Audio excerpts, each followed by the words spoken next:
What is up, guys? Welcome back to another episode today of the career mode. Now, today's episode is going to be filled with loads and loads and loads of stuff to follow, so I'll try my best to keep up with it as we're going along in this episode. But if you missed the last one, then you won't know, but we finished off the season last episode, so if you want to go and check that out, you can see where we finished, if we managed to win the title, or if we in fact fell short of it and it was somebody else who did. Bearing in mind, it was us, Watford, were the two main challengers for the title last episode, so it is most likely going to be one of those two who do win it. Now, of course, us here at Huddersfield, them being Watford. Now, this episode, guys, I asked you all in the last one if you guys could leave me some suggestions for players you wanted me to sign. Now, I did go back and check out a few of the previous episodes as well because there was a few suggestions left on those.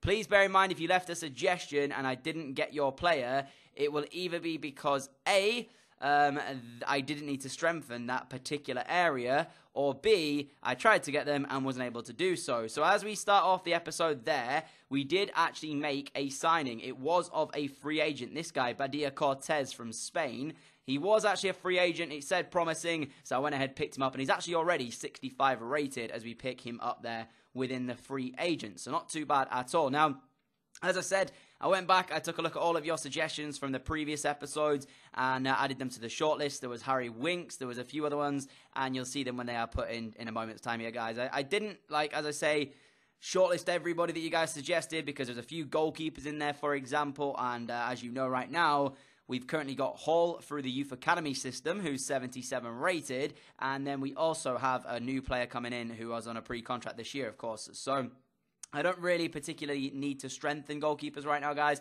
I think we're okay for them. I think two top-range goalkeepers, we should be fine with that, indeed. And then I decided I was needing to strengthen a right-back. I was needing maybe a new centre midfielder, and then possibly at a push, maybe a new, another centre defender. So I looked at everywhere that I had, and my priority right now was to get a right-back because I actually only had one, which was Tommy Smith at the club still in this career mode currently, because I think the other one might have been on loan, actually. So backup right-back that we were playing with last year, I couldn't really risk, keeping hold of just one. I wanted to bring in another one. So I went ahead, offered for Kyle Walker-Peters from Spurs, of course. £3 million is what I offered to Spurs for him. And they instantly accepted it. They were like, okay, we were okay with that. We're down with that price tag that you're putting on him. And they accepted that deal. So then I went from that one with Kyle Walker-Peters, currently not offered him a contract just yet, as I was going into this deal here for Carlos Elena from Barcelona B. It was between him and also between Harry Winks. Now, they have both been suggested by you guys in the past. There were a few episodes ago now, as I'm, going into this one. We went in with Carlos Elena. I tried to be a cheeky offer of 4.25 million. He actually had a minimum fee release clause of 9.6. So I was thinking that if I can't get him for cheaper than that, there's really not too much of a point because he's only 74 rated and he's actually fairly slow. So I was a bit worried when it came to that.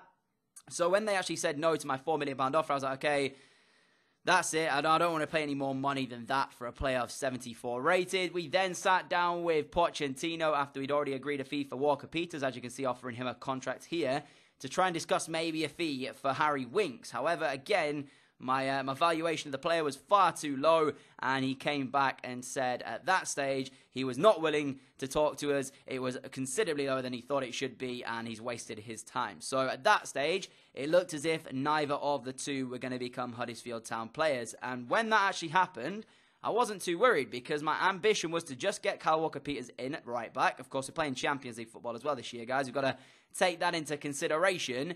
But after that, I then looked around and I thought, you know what we need? We need one big name centre midfielder. We need to sign somebody. We had 30 million. I looked about and I was like, when we make the signing of Kyle Walker-Peters for £3 million, we're getting a very solid right back there. And we're only having to pay £3 million for him. I was expecting to maybe have to pay 8 and 9, but I actually ended up paying 3 for Kyle Walker-Peters, which was, as I say, considerably less than I was expecting to pay. Then I kind of sat there and I thought, okay, what can I do? I've got around about 25, 26 million pounds left. I don't particularly need a striker. We've got Rashford still here for a year loan. We've still got Smolov up top as well. And as it stood, we still had Munier. So I came across Bonaventura here of AC Milan, and he actually only had a year left on his contract. So I thought maybe that might work out in our favour. Maybe we can get him on the cheap. So originally, I threw a £17 million offer AC Milan's way for the 83 rated midfielder, and they came back and said that that was too low. They wanted £24 million, which was actually only 1.4 million over his current value, which I thought was a very, very generous offer from AC Milan. But in the end, I threw it back at them, said we'll give you 21.5 million for Bonaventura and you have a deal, to which they came back and said that they're going to accept that. So 21.5 million for Bonaventura, and it looks as if we're going to have a solid centre midfielder for the upcoming season to add to the team. Already, it looks pretty good. Could you imagine, guys? Midfield of Aqua, Aaron Moy, and Bonaventura. That would cause a lot of midfielders to have an issue. You know, Aqua played brilliantly since his join last season for very, very cheap. I think it was 7.7 million we played for him.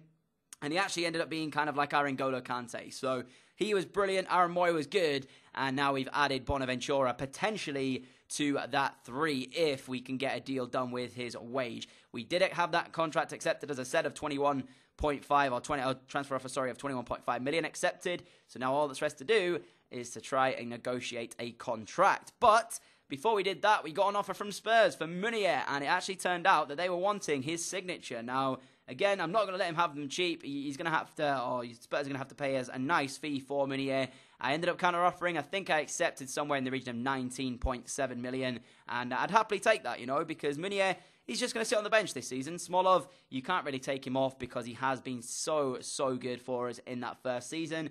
So I decided to counter-offer. They came back with that offer, and I decided to accept it. Now, as soon as that happened, we went into having the contract talks with Bonaventura. Now, I wasn't sure what to do regarding this situation because I didn't want to like give him a massive wage and then pay him loads of additional fees and stuff. So I was trying my best to not put him off, but at the same time not have to give away a lot. So, I mean, as you can see, in the end, we have to settle for somewhere in the region of 115 grand a week with a signing bonus of like $1 million, plus after 15 appearances, a 1.8 million payout. So it is a little bit more than I was wanting to pay originally, but at the same time, Bonaventura, 83 rated, we need a marquee signing this window, and he could be that. So, contract accepted. He joins up here at Huddersfield Town. A very, very good signing indeed.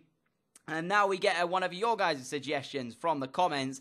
Alexander Isak, of course, of Borussia Dortmund, potentially meant to be the next Ibrahimovic. And of course, I looked at that, again, I offered them a fairly cheap deal. I think it was around about 3 million as well for that one. And they said okay to it. So I was like, brilliant. You know, again, we're getting a very cheap player who is hopefully going to do a good job for us in this upcoming season at being rotation. So as we sat down for a contract talk with him, he only wants 25 grand a week with a signing bonus of around 340k and nothing too major there. So I was happy to accept that. Move on. We signed Alexander Isak, Kyle Walker-Peters and Bonaventura all in this window so far. And we still had around about £5 million left.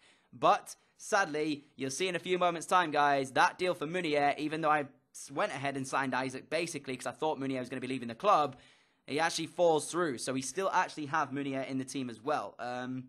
So I'm not quite sure what we're going to do regarding that situation because I was expecting Meunier to go to Spurs. You can see there, Steve Meunier's talks with them have broken down, which means that signing of Alexander Isak now, I might have not have done that if he hadn't have been, you know, not been, or if he'd have, you know, stayed at the club. So it's kind of one of them situations where I now look at it and think, is Isak really, you know, realistically going to get any game time? That's going to be the aim. So I'm kind of looking at it like this. If, for example, we can't get a deal done for Rashford permanently, because that's probably going to be our aim in the end of this one next window. Of course, he goes back to Man United at the end of this loan window. Then Isak might be the replacement to take over Rashford and what Rashford is currently doing for us on that left-hand side. So you can see him there. He's similar to Rashford in many ways, except he's got a little bit less in his, of course, attributes and not as pacey as Marcus is. And actually, I looked at that one there as well. If you didn't see it, guys, we had a deal for Kachunga. I think it was Crystal Palace had come in and paid his minimum fee release clause, which meant, of course, I could do nothing in the way of standing in their way to negotiate with him. And he actually does end up going over to Palace. So as that happened, I was thinking I need to get a replacement for him now. But actually, we've got Hill sat in the substitutes at the moment. I think his name is Anthony Hill. He came through our youth system. I'm going to decide that I'm going to be playing him instead of Kachunga, and I'm not going to go out and sign a replacement. I feel like we need to put our faith in the youth players, and so Hill might be that man to replace Kachunga and get some game time this season. So as you saw there, actually, there was a little kind of news article thing, which basically predicted us to finish 16th this season.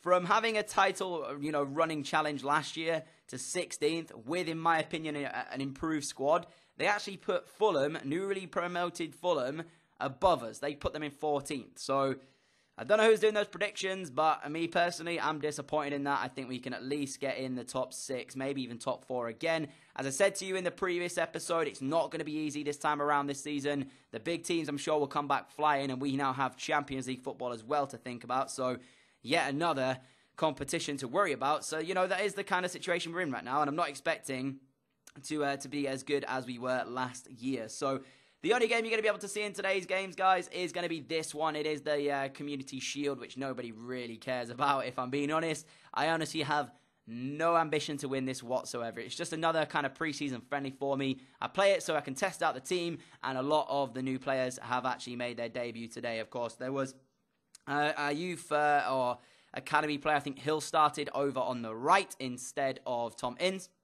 We had Daniel, the centre-back, the guy we got on a pre-contract. He started as well. Kyle Walker-Peters starting at right-back. We even had, I do believe, Bonaventura starting just in behind Smolov as well. So it was a good team, this one. And 28 minutes in, Baba Rahman gets in, crosses, into Alexander Isaac's head. He gets his head on it. It comes off the post.